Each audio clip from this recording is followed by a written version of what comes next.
رمضان عرفان رمضان عرفان رمضان عرفان رمضان رحمت خدا کے بن کر ہے چھایا عرفان رمضان عرفان رمضان عرفان رمضان عرفان رمضان عرفان رمضان عرفان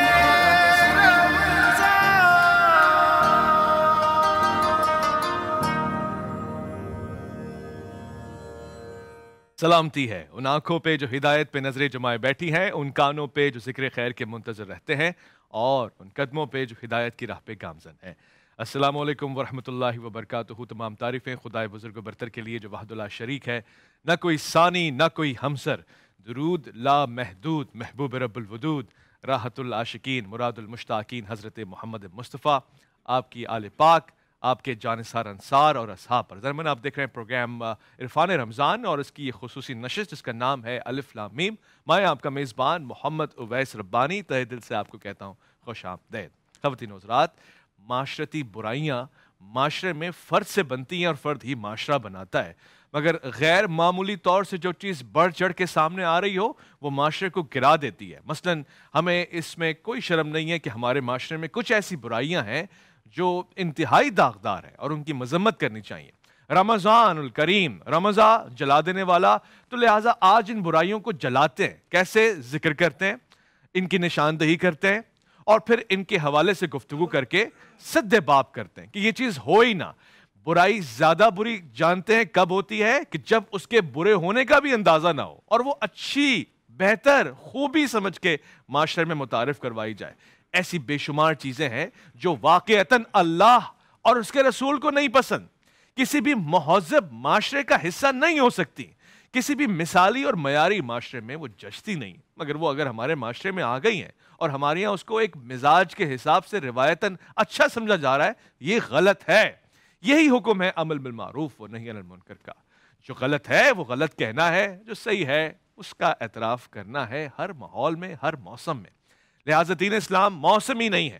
رمضان الکریم آپ کو بہاریں دے کر جائے گا اور ان بہاروں کو آپ نے اپنے سینے میں امانت کے طور پہ پورا سال رکھنا ہے۔ لہٰذا ہم نے آج معاشرتی ان برائیوں میں جن میں سے سر عام بدتمیزی، بد اخلاقی، بد گوئی، بد کلامی اور پھر بے عدلی، نا انصافی، قرآن تو کہہ رہا ہے کہ اگر دشمن بھی ہو فریق، اس کے ساتھ بھی اعتدال اور عدل کا معاملہ کریں۔ ایسا نہ ہو کہ آپ کی یہ دشمنی یا ان کا کسی دوسرے مخالف فریق کا ہونا آپ کو بے اعتدالی کے اوپر لے جائے۔ اللہ اکبر، میری کتاب کتنی عظیم ہے، میرا رب کتنا انصاف کرنے والا ہے، اور ان کا بھیجا ہوا نمائندہ کتنا محترم ہے۔ اگر امت بھی اسی طرح ہو جائے تو اللہ اکبر، کیا کمال ہوگا۔ لہٰذا آج اس موضوع پہ، اس عنوان پہ گفتگو ہوگی، سوال جواب ہوں گے۔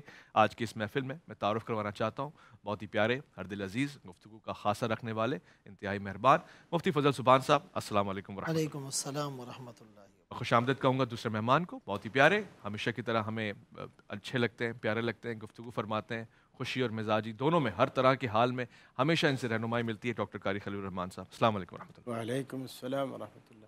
میں خوش آمدید کہوں گا ہمارے بہت ہی پیارے نعت خواں، آج پروگرام کا آغاز ہوا، پیاری سی نعت انہوں نے سنائی، زین سعیدی صاحب، السلام علیکم ورحمۃ اللہ۔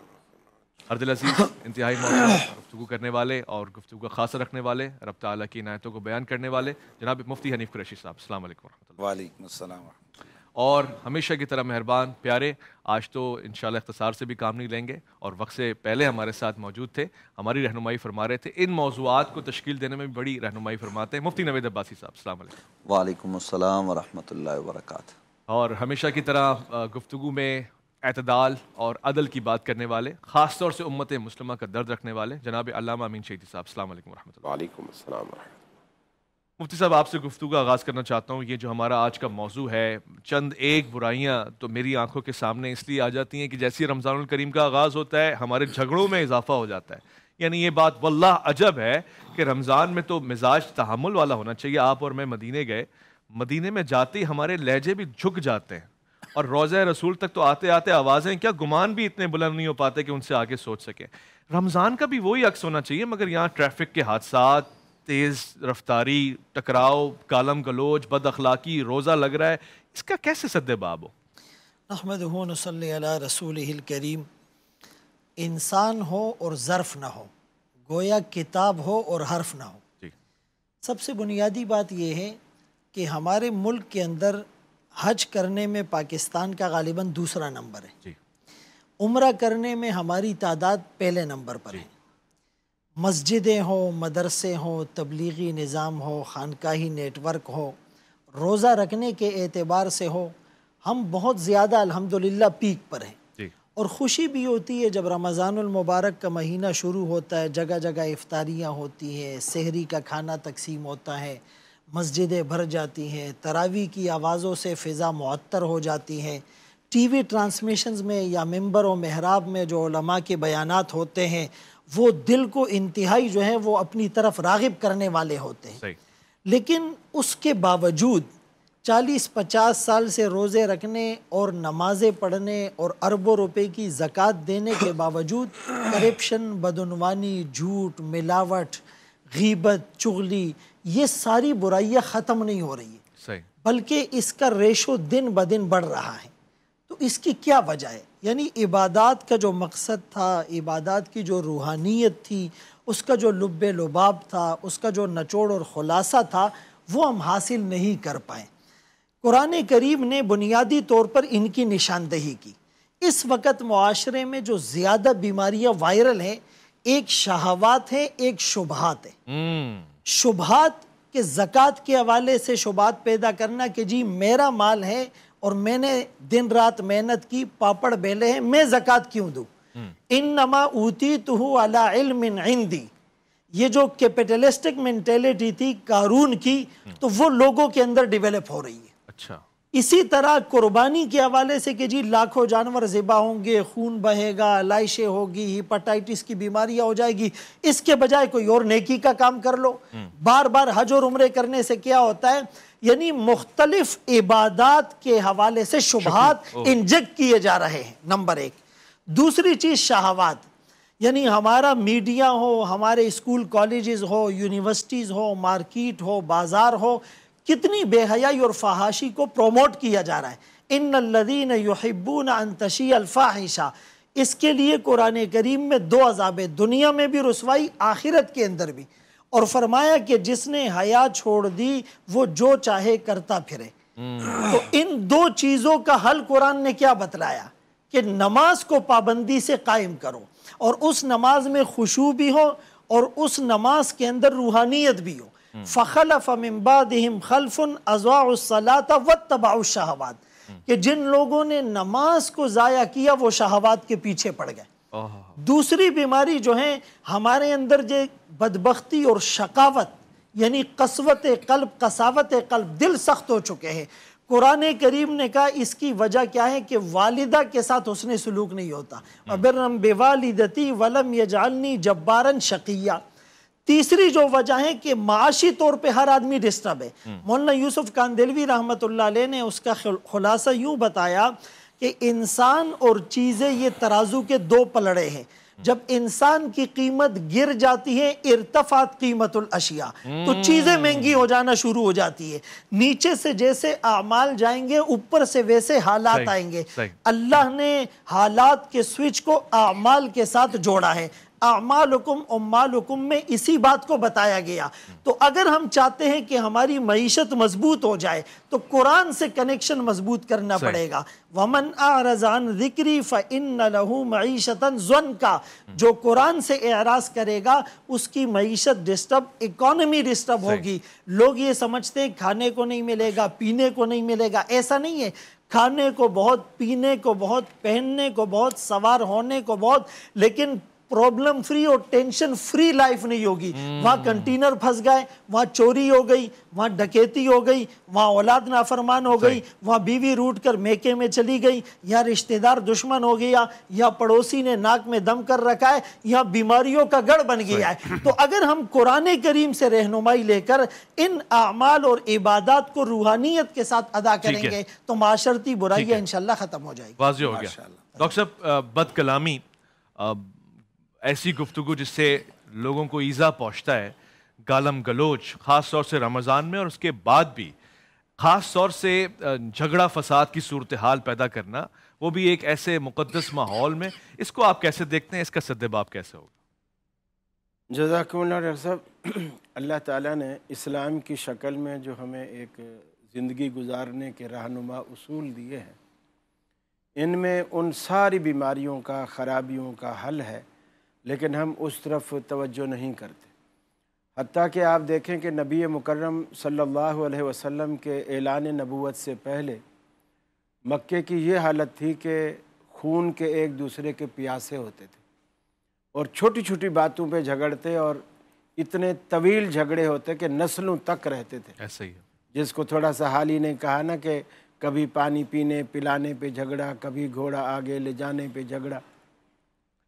لیکن رحمت عالم صلی اللہ علیہ وسلم نے جب دنیا میں آپ تشریف لائے اور آپ نے ان کے عقائد اور ایمانیات میں جو توحید کی روح پھونکی، اس کے بعد وہی جو ایک دوسرے کے جانی دشمن تھے وہ شیر و شکر ہو گئے۔ جی پھر آپ نے محبت کا بھی معیار بتایا، دشمنی کا بھی معیار بتایا۔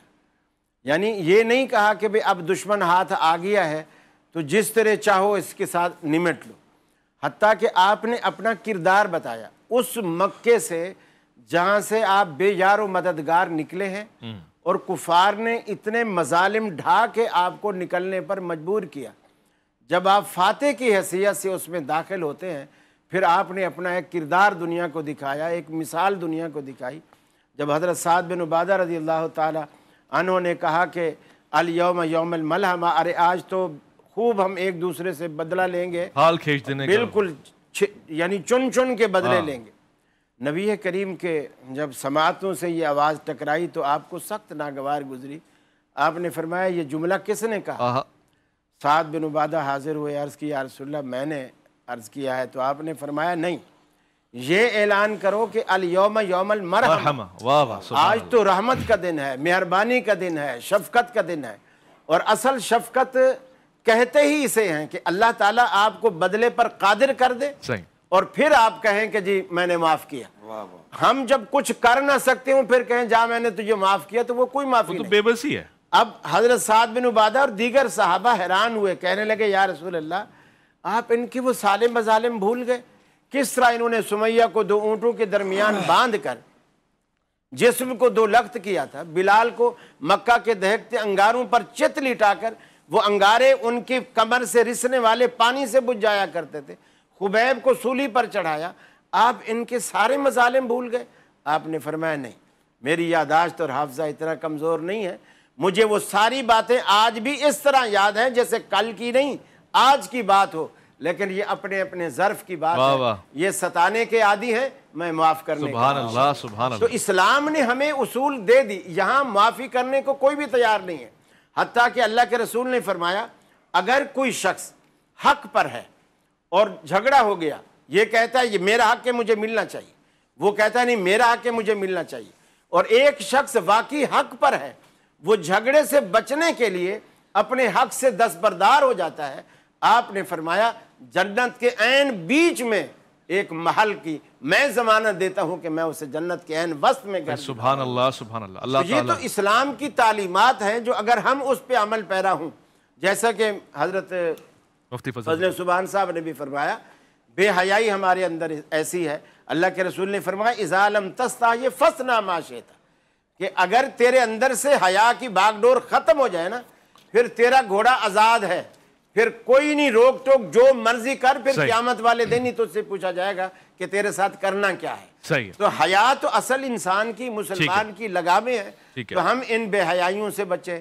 اسلام کو اپنا رہنما سمجھیں اور اسلامی اصولوں پہ عمل کریں، چھوٹے بڑے کی تمیز کریں، حلال رزق کمائیں، ہر کمانے والا اپنے گھر میں حلال کما کے لائے، اس کی بیوی کے پیٹ میں حلال نوالا جائے، اور بیوی بھی ایسی فرمائشیں نہ کرے، اور اس کی اولاد پر اس حلال نوالے کے اثرات آئیں۔ پھر جب وہ اولاد حلال کھا کر جب معاشرے میں آتی ہے تو پھر ربانی صاحب بھی کہیں گے خدا اولاد دے تو ان جیسی۔ واہ واہ، سبحان اللہ، کتنی خوبصورت گفتگو آپ نے کی ہے مفتی فضل سبحان صاحب نے، ڈاکٹر قاری خلیل الرحمان صاحب نے۔ مگر مفتی حنیف قریشی صاحب، سنجیدہ ترین سوال ہے اسی گفتگو سے جڑا ہوا، یہ تمام تعلیمات جیسے کہ مفتی صاحب فرما رہے ہیں، ڈاکٹر صاحب فرما رہے ہیں، اسلام کی تعلیمات ہیں، موجود ہیں، 1400 سال قبل دین آ چکا، آج بھی تحریری شکل میں موجود ہیں، شخصیات بھی ہم نے دیکھی ہیں، مگر ان لوگوں میں اور آج کے لوگوں میں اتنا فرق کیوں؟ یہ معاشرہ تو متضاد معاشرہ ہے، تمام تعلیمات کے بالکل برعکس چل رہا ہے، وجہ کیا ہے؟ بسم اللہ والصلاۃ والسلام علی رسول اللہ، اعوذ باللہ من الشیطان الرجیم، یا ایھا الذین آمنوا ادخلوا فی السلم کافۃ ولا تتبعوا خطوات الشیطان انہ لکم عدو مبین۔ ہر وہ کام جو اللہ اور اس کے رسول کو ناپسند ہو وہ برائی کہلاتا ہے، اور برائی دو طرح کی ہوتی ہے، ایک وہ جو انسان کی ذات سے اس کا تعلق ہوتا ہے، اور ایک ایسی برائی کی جو معاشرے کے ساتھ اس کا تعلق ہوتا ہے، دیگر افراد اس سے متاثر ہوتے ہیں، دیگر افراد کی حقوق تلفی ہوتی ہے۔ ان میں سے جو خطرناک ترین چیز ہے وہ معاشرتی برائی ہے، یعنی ایسی برائی کہ جو معاشرے کے اندر خرابی پیدا کرے۔ ذاتی جو نوعیت کی خرابیاں یا برائیاں ہیں وہ ان سے بھی اسلام نے اور اللہ رسول نے روکا ہے، اور جو معاشرتی برائیاں ہیں اسلام نے ان سے بھی بڑی سختی کے ساتھ روکا ہے۔ جس وقت ہم دیکھتے ہیں، میں آپ کی بات کی طرف آؤں گا، لیکن پہلے میں ذرا گفتگو کو آگے لے آؤں۔ بنیادی طور پر ہم دیکھتے ہیں کہ معاشرے میں یہ جو برائیوں کا سلسلہ ہے، کوئی ایک دو برائیاں نہیں ہیں، ہزاروں برائیاں ہیں، لیکن میں جو سمجھتا ہوں کہ ان تمام برائیوں کی معاشرتی والے سے جو جڑ ہے وہ ظلم ہے۔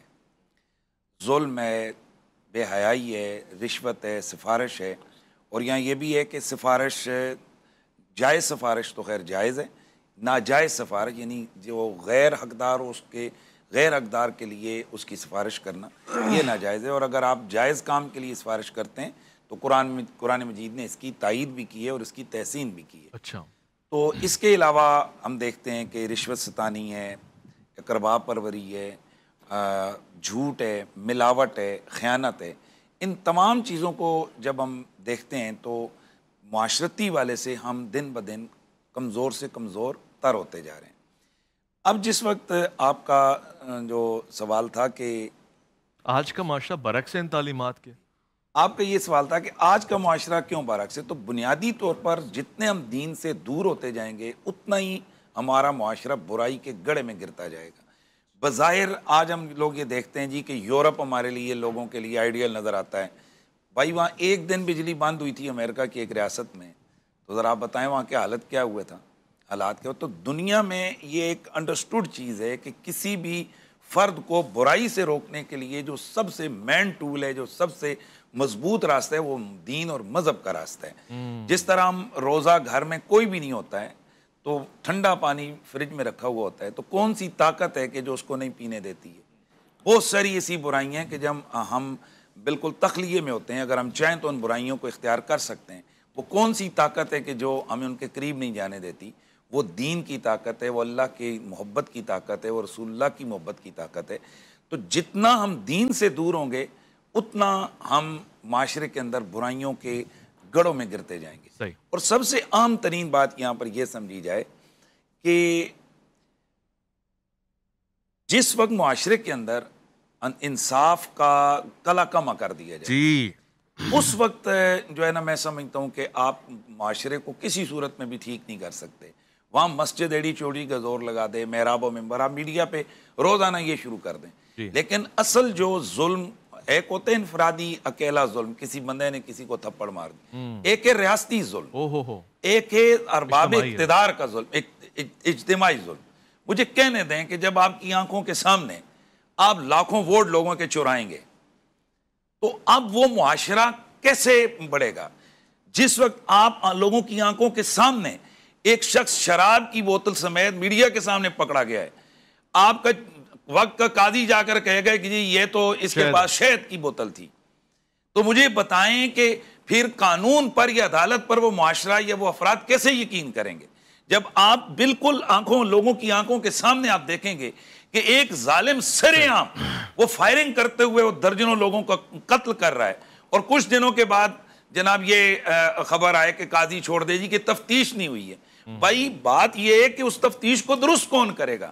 وہ بھی تو اس عدالت کے تحت آتا ہے۔ تو ہم یہ سمجھتے ہیں کہ جس وقت ریاستی والے سے یہ جو ارباب اقتدار ہیں، یہ جو طاقتور طبقے ہیں، وہاں سے جب انصاف کا آغاز ہوگا تو اس کے ثمرات نیچے بھی آئیں گے، اور معاشرے کے اندر سے بہت ساری برائیاں صرف انصاف کے بول بالا کرنے سے ختم ہو جائیں گی۔ بہت خوب. قبلہ مفتی حنیف قریشی صاحب نے اجتماعی طور سے ان برائیوں کو دیکھا اور ان احباب کی طرف متوجہ کیا کہ جن کے ہاتھ میں اختیار ہے, جو باعث اختیار بھی یہ سب چیزیں کر رہے ہیں. ایک انتہائی اہم پہلو ہے, یعنی ایک طرف تو انفرادی طور پہ آپ نے دیکھا, معاشرے کا کردار دیکھا, پھر صاحبان امر, وہ لوگ جو پاور رکھتے ہیں, ان کا بھی آپ نے کردار دیکھا. اب یہاں پہ سوالیہ نشان ہے, اور جب میں نے وفے کی طرف جا رہا ہوں, لوٹ کر آنا ہے, تو میں نے یہ سوال پوچھنا ہے کہ اصل میں دینداری ہے کیا؟ اگر یہ جو بے چینی ہے, یہ جو معاشرہ بالکل برعکس جا رہا ہے اسلامی تعلیمات کے, یہ دیندار نہ ہونے کی وجہ سے, تو پھر دینداری کیا ہے؟ یہ دینداری ہے کہ میں کسی اور کے اوپر حملہ کر دوں اور کہوں کہ یہ فوراً نافذ کرو, یہ لباس پہنو, یہ نہ پہنو. اس کو ذرا سمجھیں گے, لوٹ کر آئیں گے. ایک مختصر وقفہ الف لام میم میں عرفان رمضان میں آپ کا انتظار ہے. عرفان رمضان عرفان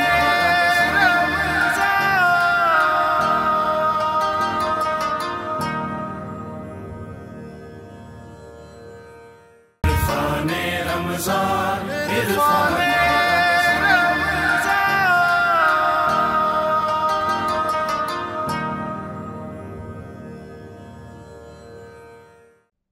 خوش آمدید. اس وقت عرفان رمضان میں افطار نشریات جی ٹی وی کی خصوصی پیشکش ہے. میں ایک دو باتیں آپ کے سامنے رکھنا چاہتا ہوں. پروردگار کا جتنا شکر ادا کروں کم ہے. رمضان الکریم کی یہ ساعتیں انتہائی برکت والی ہیں, علماء کی صحبت ہمیں نصیب ہوتی ہے.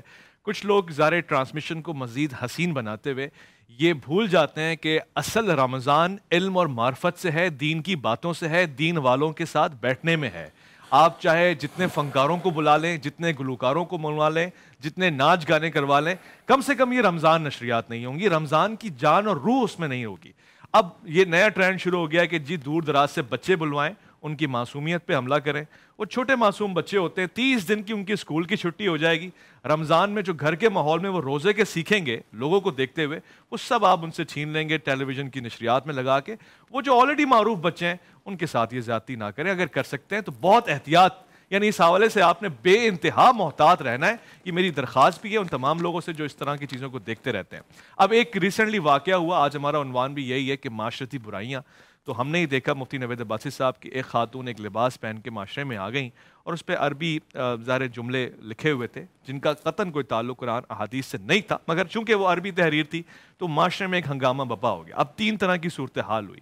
ایک تو ہجوم تھا, نہیں معلوم کون لوگ تھے, انہوں نے اس پہ تنقید کی, گھیراؤ کیا. دوسرا وہ طبقہ تھا, شاید وہ علماء حضرات میں سے کچھ ہوں, جنہوں نے اس کا تحفظ بھی کیا اور یہ بیان بھی کیا کہ بھئی ایسا ایسا ہے, اور پھر شاید معافی پہ بھی بات آئی. اور چوتھا پھر ہمارے تحفظ یعنی حفاظتی اداروں نے بھی اچھا کردار ادا کیا. پھر پانچواں چوتھا کردار یہ سوشل میڈیا کا کردار, وہ لوگ جن کو موقع چاہیے ہوتا ہے دین اور دینداروں پہ بات کرنے. اس کو آپ ذرا خلاصتاً بیان فرمائیں کیسا ہے؟ نحمد و نصلی علی رسول الکریم, اما بعد, بسم اللہ الرحمن الرحیم. وہ معاشرہ جو مسلمان معاشرہ کہلاتا ہے, وہ ملک جس کی اساس قرآن اور سنت ہو, وہاں سر عام سود کھایا جا رہا ہو اور حکمران یہ کہتے ہوئے پائے جائیں کہ جناب علماء اس کے لیے کوئی صورتحال نکالیں, ہم نبی علیہ السلام کی طرف نہ پلٹیں, حضرات خلفائے راشدین نے جو نظام دیا اس کو چھوڑ کر جب ہم سود خوری کے نظام کو قائم کریں گے تو اس معاشرے میں یہ معمولی چیز ہے کہ کسی عورت کا گھیراؤ کر لیا گیا. یعنی آپ اندازہ لگائیے کہ نبی رحمت صلی اللہ علیہ وسلم نے اس برائی کو واضح کرتے ہوئے ارشاد فرمایا کہ کعبۃ اللہ کے اندر کوئی آدمی اپنی سگی ماں کے ساتھ زنا کرے اور کئی مرتبہ کرے, وہ چھوٹا گناہ ہے, سود خوری اس سے بڑا گناہ ہے. آج معاشرے میں کون سا فرد اس سے بچا ہوا ہے, کون لوگ ہیں؟ ذرا سوچئے ہمارے معاشرہ کس طرف جا رہا ہے. اور پھر یہ جو چیزیں جن کا تذکرہ آپ نے ابھی تھوڑی دیر پہلے کیا کہ اگر کوئی چھوٹا آدمی برائی کرتا ہے, دیکھیے نبی رحمت صلی اللہ علیہ وسلم نے کیا فرمایا کہ کسی قبیلے کی عورت کے حوالے سے کہا گیا کہ اس نے چوری کی ہے تو اس کی سزا میں تخفیف کر دی, تو آپ نے ایک محترم خاتون کا نام لے کر فرمایا کہ اگر وہ بھی یہ کام کرتی تو میں پیچھے نہ رہتا, میں سزا کا تعین کرتا. یعنی نبی رحمت صلی اللہ علیہ وسلم یہاں تک فرما رہے ہیں. لیکن توجہ طلب اور غور طلب امر یہ ہے کہ جس معاشرے, جس سوسائٹی میں کوئی دکان پہ غریب باپ اپنے بچے کو 3 سال 8 سال 10 سال کے بچے کو ہنر سکھانے پہ لگاتا ہے, وہاں تو پورا میڈیا اور دڑام سے پوری انسانی حقوق کی تنظیمیں دوڑ کر چڑھتی ہیں کہ جناب یہ بچوں کے حقوق پامال ہو رہے ہیں, یہ جو ہے نا وہ اقوام متحدہ کے جو چارٹر ہے اس کے خلاف ہے, اور نہ جانے کیا کچھ باتیں ہوتی ہیں. لیکن اس کے برعکس بڑے لوگ کریں, میڈیا کرے اور جناب وہ اس کو نئے نئے نام دیں تو پھر جائز ہو جاتا ہے. یہ کون سی سوسائٹی ہے, کس میں ہم رہتے ہیں؟ یاد رکھیے کفر کا نظام چل سکتا ہے، مولا کائنات علی المرتضیٰ نے فرمایا، لیکن ظلم کا نظام نہیں چل سکتا۔ یہ ظلم ہے کہ بڑوں کے لیے قانون الگ ہے، چھوٹوں کے لیے الگ ہے۔ آپ ذرا دیکھیے کہ جو آدمی ذرا تھوڑا سا اس کی پی آر ہو، اس کے لیے پولیس کے رویے بدل جاتے ہیں، آپ کی فوج کے رویے بدل جاتے ہیں، اور جو بیچارہ غریب ہوتا ہے اس کو رگڑ دیا جاتا ہے۔ یہ معاشرے میں جو برائیاں، اور پھر جس کی طرف آپ نے توجہ دلائی کہ وہ خاتون آ گئی، ٹھیک ہے کہ بہت سارے لوگ بہت سارے خطوط کو نہیں جانتے، خطاطی کو، کہ خطاطی لکھی ہوئی، اب یہ قرآن لکھا ہوا، حدیث لکھی ہوئی ہے، کہ ہمارے ہاں اس انداز میں، خوبصورت انداز میں محراب و منبر پر خطاطی لکھی جاتی ہے قرآن اور حدیث کی۔ اگر کسی نے دیکھ لیا تو یاد رکھیے یہ معاشرے میں کیفیت کس نے برپا کی ہے؟